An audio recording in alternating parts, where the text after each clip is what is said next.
Welcome back to BTOS, Beyond the Other Side, where, well, we go beyond the obvious. We're on episode 6 already, can you believe it? Last time, things got pretty dark, delving into that whole demonic Sally House situation. Intense stuff for sure. Absolutely. But for this deep dive, we thought we'd tackle a location that's practically synonymous with haunted vibes. The Stanley Hotel. Yeah, the Stanley. It's got that reputation, doesn't it? A place that sends shivers down your spine before you even set foot inside. And what's interesting is it was already pretty famous for being, well, spooky even before Stephen King came along. Totally. I mean, any conversation about haunted places in America or maybe even the world, the Stanley Hotel is bound to come up. It's like a rite of passage for paranormal enthusiasts. What's really great is that there's so much to dig into. We've got firsthand accounts from serious paranormal investigators who've spent time there, even a travel writer who wrote about their, should I say, lack of experience, but alongside all the spooky stories that already surround it. So we're going to try and get to the bottom of it all today, examining all these accounts, the history, the documented phenomena, the whole shebang. Sounds like a fascinating deep dive. Where do we even begin with a place like the Stanley? Right. Well, there's one account that really stood out from these paranormal guys who, make content about this kind of stuff. They went to the Stanley, and from the moment they arrived, they said they felt uneasy. One of them even said he saw a little girl just running by. Oh, wow. I know, right? It's that feeling you get sometimes, like in certain places where your senses are heightened and something feels off. Yeah, that sense of something being off can really mess with you, making you more susceptible to, noticing things or even misinterpreting things. Exactly. Yeah. And their experience definitely escalated from there. So they're resting in their room, just chilling, and suddenly, from the closet, they hear this huge slam. They describe it as this massive sound, something super heavy falling, and they even heard something shatter. And here's the thing.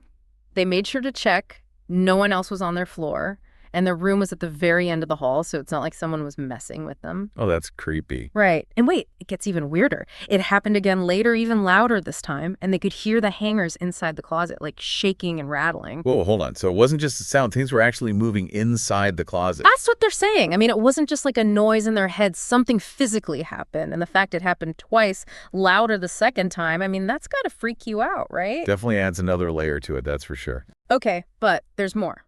So right after that crazy loud slam, they noticed their camera started acting up. It wouldn't focus properly, almost like it was struggling to, I don't know, see what was going on. Interesting. So some kind of equipment malfunction right after a paranormal event. That's something you hear about a lot in these investigations. And then get this, while one of them was just casually lying on the bed, they heard a thud, right on the bed with them, as if something had jumped up there. Okay, now that's just unsettling. Makes you wonder, what could possibly explain that? Exactly. So at this point, they decide to try using a spirit box, those devices that scan radio frequencies, hoping to pick up voices or messages.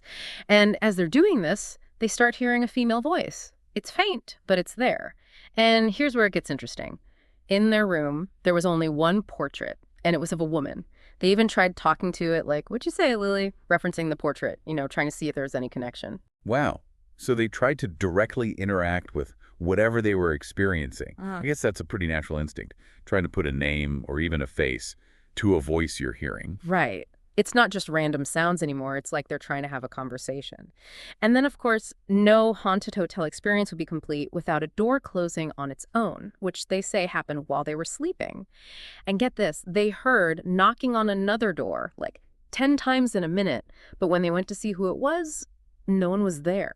Classic haunted hotel stuff. It's like those stories are almost expected at this point, But that doesn't make them any less creepy when you're actually experiencing it. Totally. What's interesting is that they ran into another group of people at the hotel, and these people were specifically asking about the fourth floor and the attic stairwell. It seems like those areas already have a reputation for being haunted, even among the guests. Oh, that's really interesting. It's like certain locations within the hotel become hotspots for paranormal activity, and that knowledge kind of gets passed around.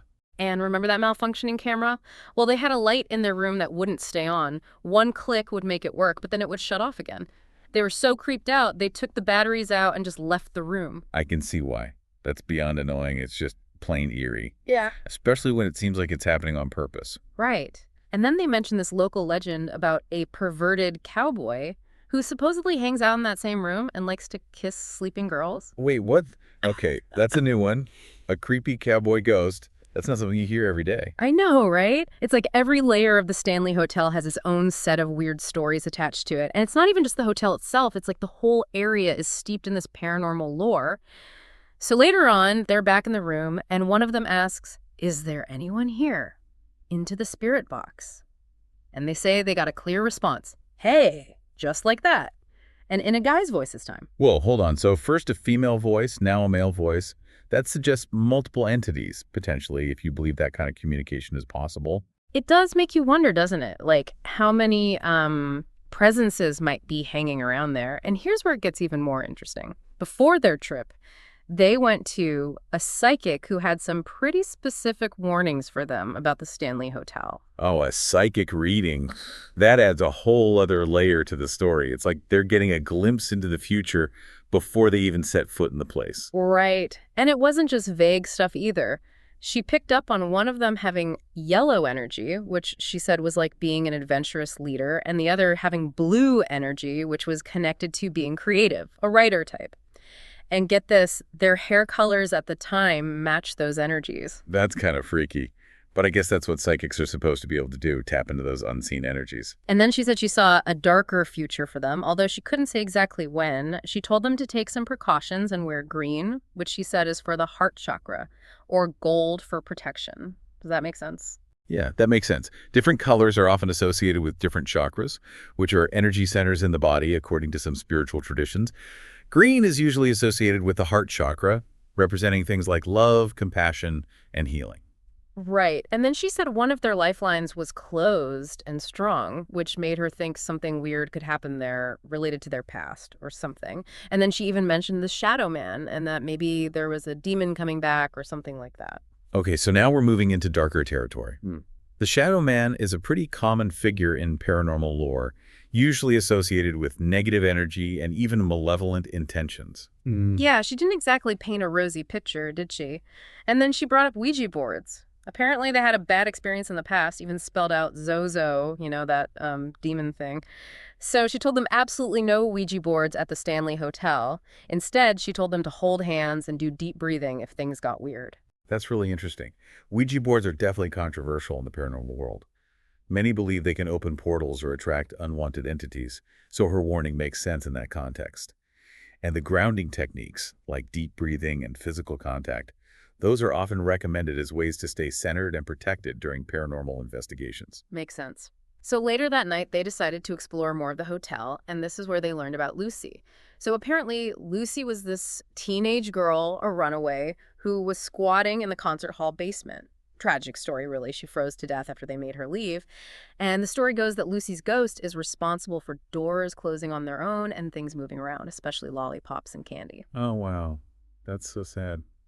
It's interesting how a place's history, especially tragic events, can become so intertwined with its haunted reputation. And the details about Lucy, the doors closing, the candy, those specific details add another layer to it. And while they were exploring, they saw something in a room, just the side of something, and they thought maybe that was Lucy's room. And as they were leaving, they both felt like they were being watched and heard weird noises. It's that feeling, isn't it? That primal sense of being observed, even when you can't see anything. That's enough to send chills down anyone's spine. Totally. They also talked about meeting this woman, a tour guide maybe, or someone who seemed really into the paranormal stuff at the hotel. But they said they got a weird vibe from her, you know, like maybe she was a little too into it. I can see that.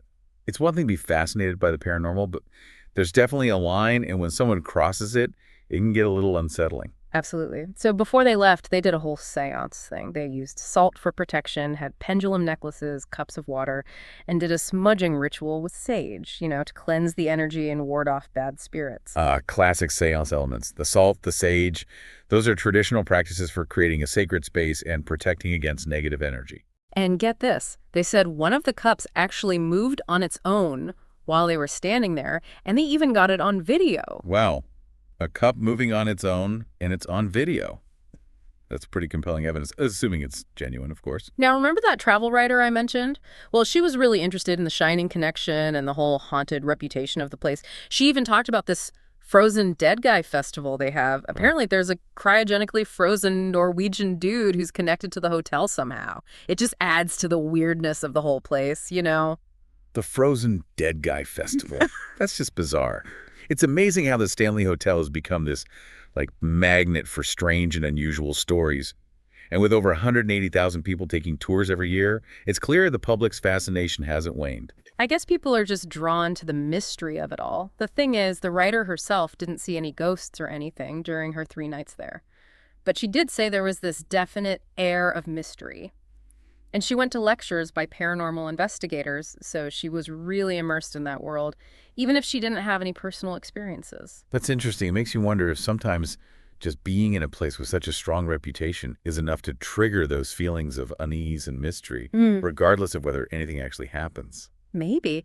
And the hotel definitely plays up the Shining connection.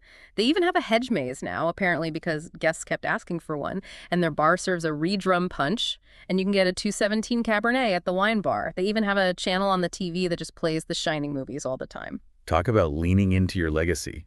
It's smart marketing, I guess. Yeah. They're giving people what they want, that immersive experience, that chance to step into the world of the story, blurs the lines between fiction and reality, which is probably part of the appeal for a lot of guests. Speaking of, room 217, the room Stephen King stayed in is now like a Stephen King suite. They have copies of his books everywhere, and there's even this guest journal called Black House where people can write about their spooky experiences in the room.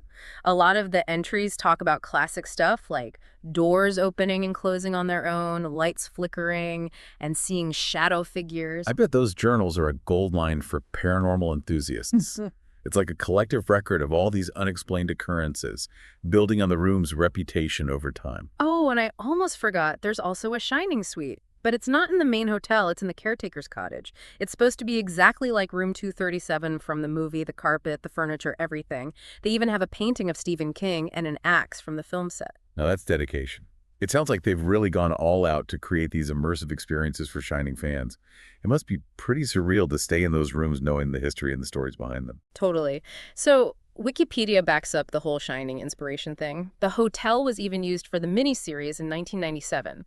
And it gives us some cool historical background, too. F.O. Stanley, the guy who invented the steam-powered car, came to Estes Park in 1903 because he had tuberculosis. And wouldn't you know it, his health got way better. So he decided to build this grand hotel, and it opened in 1909. It's amazing how a place can be born out of someone's personal journey of healing and transformation. And Stanley's innovative spirit, I mean, he invented the steam-powered car. It makes sense that he would create a hotel that was ahead of its time. Oh, and remember that gas explosion I mentioned? Well, it happened in 1911, and a maid got hurt.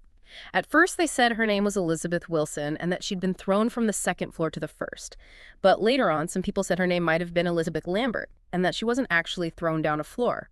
That's interesting. It's like the story gets embellished over time, becoming part of the hotel's legend. It's hard to know what really happened sometimes, especially when you're dealing with events from so long ago. Exactly. But here's something cool. The Stanley was one of the first hotels in the U.S. to have electric lighting everywhere. Stanley had his own power plant, a hydroelectric one. They even had those fancy combo electric and gas fixtures at first. That's pretty impressive for the early 1900s. It shows how forward-thinking Stanley was, embracing those new technologies. Yeah. It must have been quite a marvel at the time. I bet. The article also mentioned that the architecture was designed for natural airflow, which is pretty clever. They even had a concert hall built the same year as the hotel in 1909, and apparently it was a gift for Stanley's wife, Flora. It was designed to look like the Boston Symphony Hall. And get this, they had a bowling alley in the basement. A bowling alley in the basement of a grand hotel. That's an unexpected twist. I love how these historical details add so much depth and character to the story. Right. And the hotel's had its share of famous guests over the years, too. Teddy Roosevelt stayed there, Bob Dylan, all kinds of people.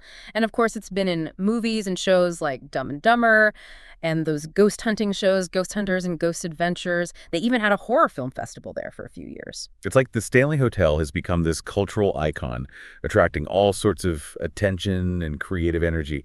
It's a place where history, entertainment, and the paranormal all seem to converge. So that Uncover Colorado article we found, it talks about how the hotel wasn't doing so well by the 1970s. And then, of course, that's when Stephen King shows up. He and his wife were the only guests on the last day before they closed for the season, which is kind of spooky in itself. And that's when the magic happened, right? His infamous nightmare in room 217, the one that sparked the whole idea for The Shining. Exactly. And in the original nightmare, it wasn't the twins, it was his son being chased by a fire hose. Crazy, right? I know. It's fascinating how these little details from real-life experiences can morph and transform into something entirely different, yet still carry that original emotional weight. And this article also talks about Elizabeth Wilson again, but they say her ghost is still in room 217, but she's not mean or anything. People say she tidies up guest stuff. Oh, a friendly ghost. That's a nice change of pace from all the spooky stuff. Hmm. Makes you wonder if some spirits are just there to help, or maybe just to keep an eye on things. It's definitely a more comforting thought, that's for sure. So when you put all this together, we see these patterns, these recurring themes. The whole Shining influence, the story of Lucy, the maybe helpful ghost of Elizabeth Wilson or Lambert, whatever her name was. And then all the strange stuff people experience there, like noises and knocking and things moving. It paints a pretty fascinating picture, doesn't it? The combination of real history, tragic events, and a powerful story like The Shining has created this, vortex of paranormal energy around the Stanley Hotel. It's no wonder people are so drawn to it. It makes you think, doesn't it? So what about you? What part of the Stanley Hotel's story or the hauntings do you find the most interesting? What leaves you with the most questions? You know, it's the consistency of the stories that really gets to me.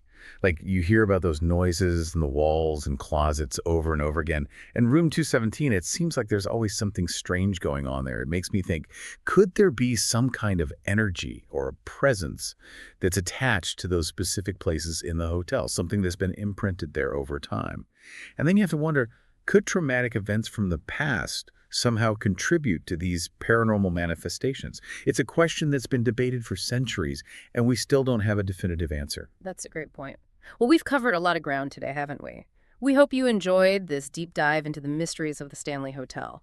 Remember, we've drawn from a variety of sources here, and it's up to you to decide what you believe. Exactly. But as you process all this information, we encourage you to think about how history, personal experiences, and even the stories we tell each other can shape our perceptions of a place. And when it comes to the paranormal, that power of suggestion can be incredibly potent. So the big question remains, doesn't it? Is the Stanley Hotel truly haunted? Is it a place where the veil between our world and the next is thin? Or is it just a place with a rich history, amplified by popular culture, where our imaginations run wild, conjuring up the ghosts we fear, or maybe even long to encounter? And if you were to step into the grand halls of the Stanley Hotel, what kind of experience would you have? What stories would you bring back with you? These are the questions that keep us coming back to the mysteries of the paranormal. And the Stanley Hotel is certainly a place that holds a special place in that realm of the unknown.